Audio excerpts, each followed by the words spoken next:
pledge allegiance to the flag of the United States of America and to the republic for which it stands, one nation, under God, indivisible, with liberty and justice for all. Thank you, and now we're called to order. First item of business is the approval of the minutes. Has everybody read the minutes from last meeting? This was of the July 16th meeting. And nods of approval everywhere. So is there a motion to approve these minutes? I move to approve the minutes. Okay. And is there a second? Second. Okay. All in favor, say aye. Aye. Passed. Did I do that? Okay.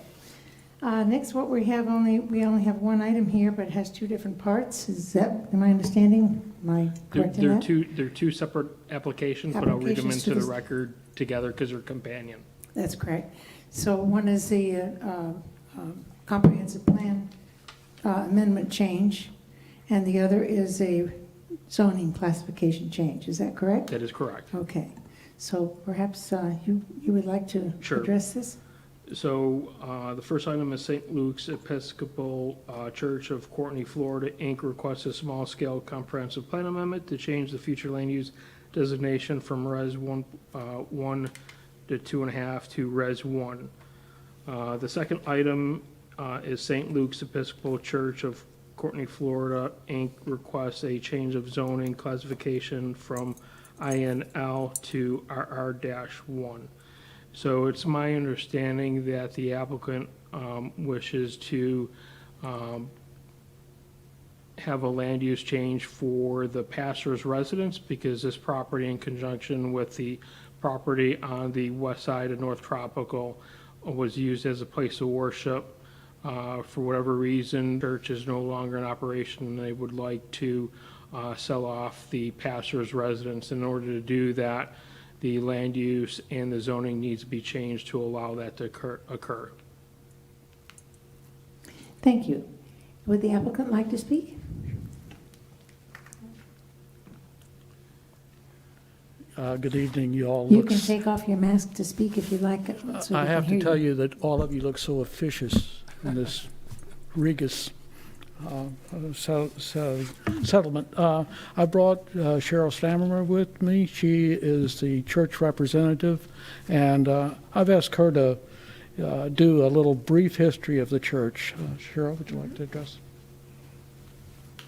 Certainly. Once again, my name is Cheryl Stammer, and I'm on the vestry of the church. The church was formed as a mission in 1886, and our first church was built in 1988. We acquired the property that the rectory is on in 1911. Our first full-time rector was appointed in 1962, and the rectory was built after that to provide him a home as well as a private office and meeting spaces for Christian education and other types of meetings. Subsequently, we built a large fellowship hall that has an adjoining office area, so we no longer need the rectory for those functions.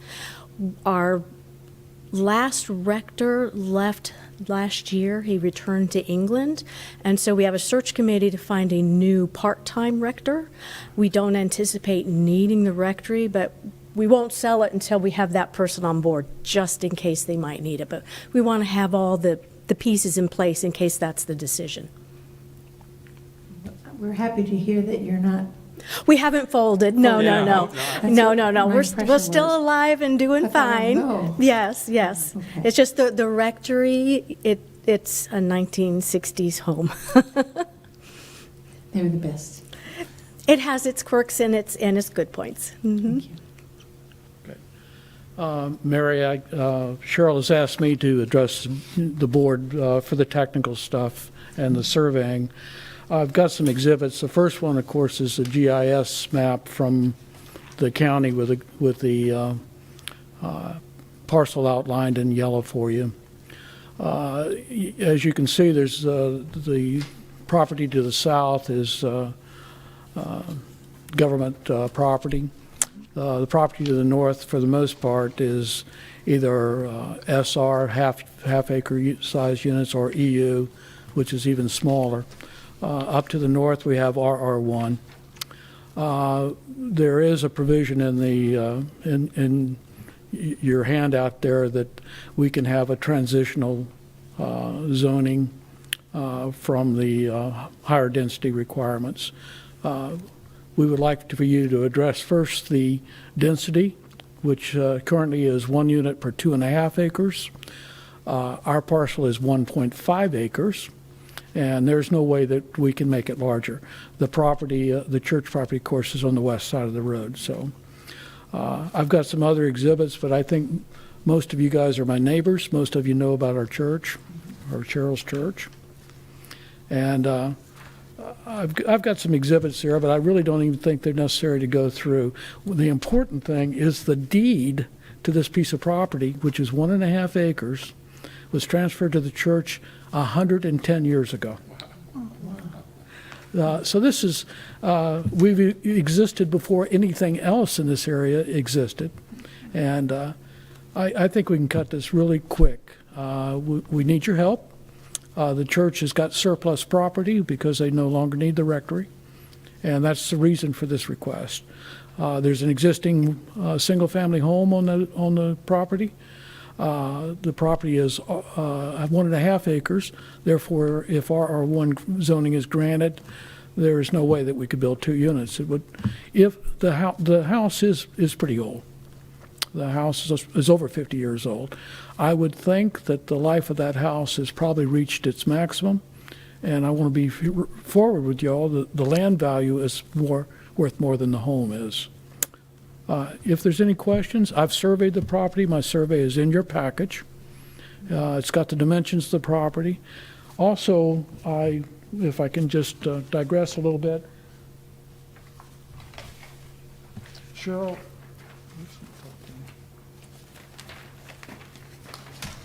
Cheryl was able to get this. How's that thing going to work? Like that? Okay. I've highlighted in yellow. I got it upside down. Nope, it's right. Is it right? Okay. I highlighted in yellow the date of the deed, which is on the bottom there. You'll see 1911. You'll see that the parcel I've highlighted in yellow again is 1.5 acres, which is the original parcel. The deed itself is pretty hard to read. I've transcribed as much of it as I could in order to do the survey, but this is the way it is. I'm here to ask your help in first changing the future land use to res to 1 unit per acre. And then secondly, I would hope that you would approve the zoning change. I notice that we don't have any objectors here. There might be. I don't see any. They may show up. We do have the approval of the North Merritt Island Homeowners Association. Well, we don't have the approval. We have no objections from them. So if you have any questions of Cheryl or myself, I'll be happy to answer them. Yeah, John. John, what's that little red square there in a graveyard? Oh, so that's the mausoleum, the Porsche Mausoleum. That was transferred to them in 1914. Wow. I thought maybe that was where the Yankee graves were. or No, something. no, just the Porsches. Mhm. I have a question. It's Ted. Where are you at? This is Ted. I have He's a on question. Oh, Ted is Ted Balke. Mary, Yes, sir. I have a question. Well, you're recognized. Okay, thank you. This is Ted Balk. Okay, why can't the property be changed to an GU rather than changing it to a Res 1 and violate the tropical trails and the small area study? Okay. You want to answer? the property can't be GU. I believe GU requires 5 acres. No, it does not. The house next to you is already a GU. Okay, all you have to do is comply with the county board, and that lets you have 1.5 acres as one house,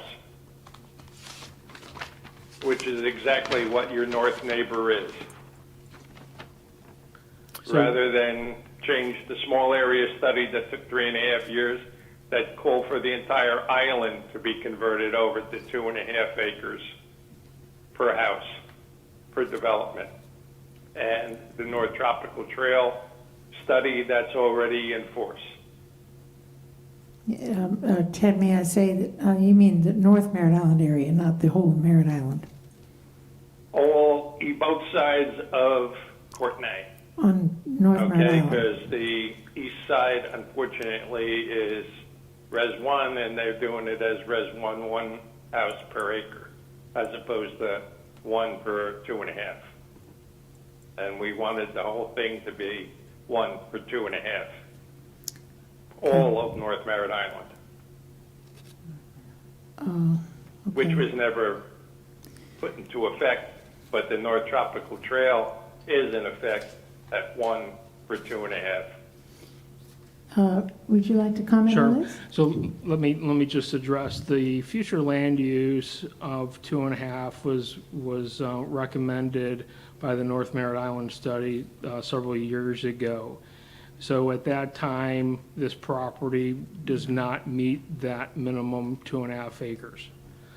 And so that's the reason for the land use changes to allow for that property to be used as a single-family home, regardless of it being attached to a house of worship.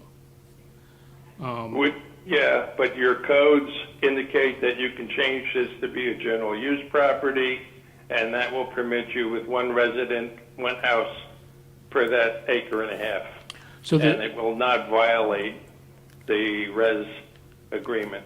So, just so everyone understands, GU is a minimum lot size of 5 acres. Regardless of what is existing out there, I don't know what the certain circumstances of each of those lots, they may be considered what we call a non-conforming lot of record. So, Yeah.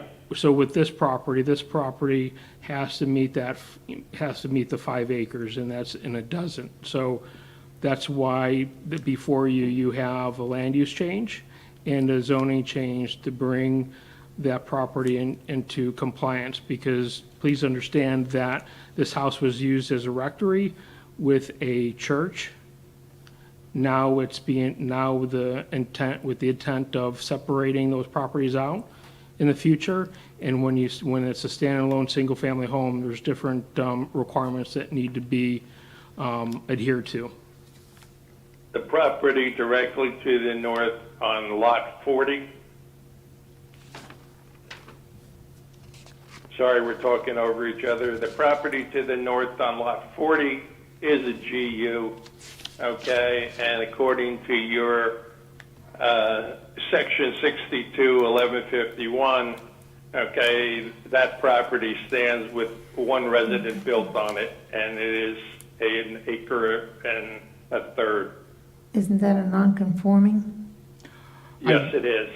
Well, before I say that, we would have to do the research to confirm that, but from the looks of it, just from looking at it, it seems to be. It's the first presentation that he put out there with the drawing and the map. The first presentation he put out there with the drawing and the map indicated that you can see that the house directly to the north on that smaller even piece of property is a GU. I don't know, are we allowed to change properties into non-conforming properties? Would we want to do that? Is that, I'm not sure I understand the question. or is it appropriate to change a property when you're doing a zoning change into something that's non-conforming? No, so the whole deal, or the whole guiding principle is when you change the zoning is you remedy the nonconformity.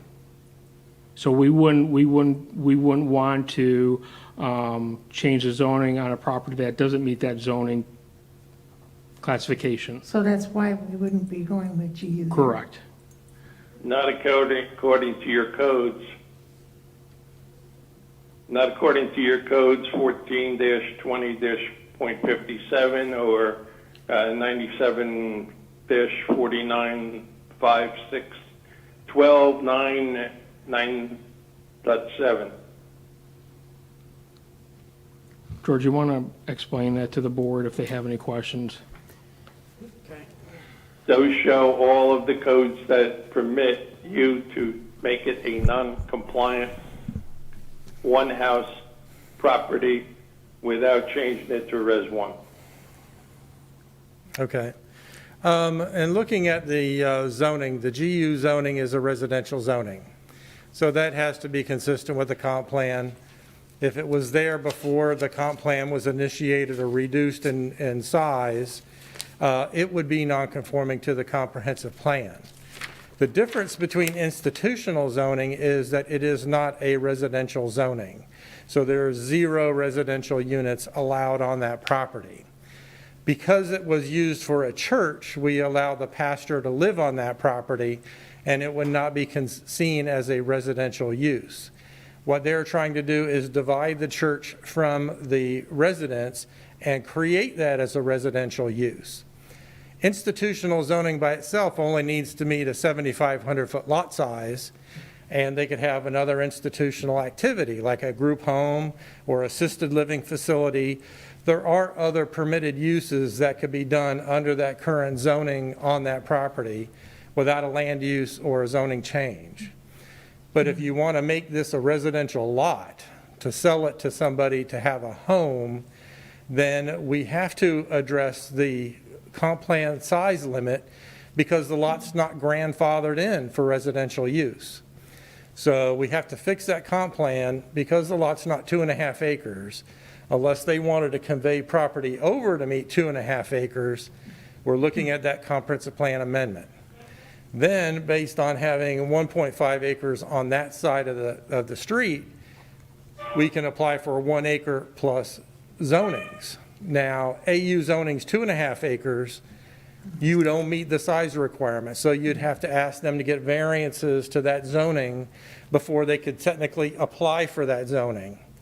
So you have the option, do you want to change the land use from 1 per 2.5 acres down to 1 acre? Or do you just want them to change the zoning to something else? You know, that would be consistent. So you're looking at what the applicant's requesting, needs 2 submittals, reduce the land use intensity, or actually increase the land use intensity from a 2.5 acre lot down to 1 acre, and then use a 1 acre zoning classification so that that house would be a legal permitted use on that property. And it would be compliant with all of our codes. Correct. Thank you, George. Would anyone else have a comment? Jack? Nope. Nope.